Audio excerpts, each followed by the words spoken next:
As we look at opportunities for growth beyond just consolidations and mergers, companies are also always looking at that for that next big opportunity. And Paris, you alluded to esports.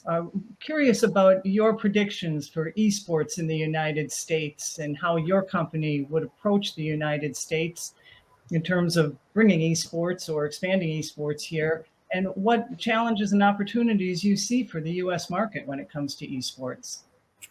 I think there needs to be a lot of education. People always refer to underage gamblers when it comes to esports, which makes no sense because there's underage. We all have things in place with regards to KYC. It doesn't exist. If somebody, it's the same exact situation for sports betting, which we call T sports, as it is for esports. But the education for the regulators, I think that's going to be the biggest challenge. And it's going to take a lot of effort and, just sharing that information, letting people understand that it's not about two guys, two kids in a basement betting. These are big, huge events. The internationals are coming in October.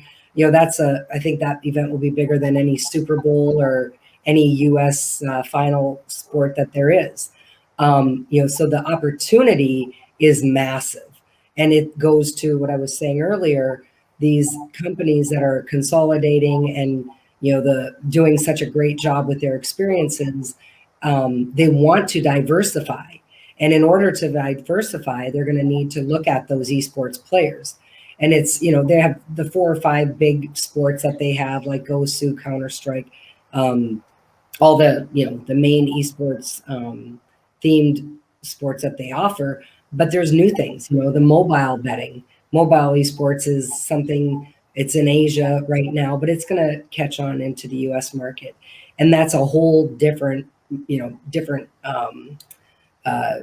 diversity within the groups of young people that don't bet in a casino.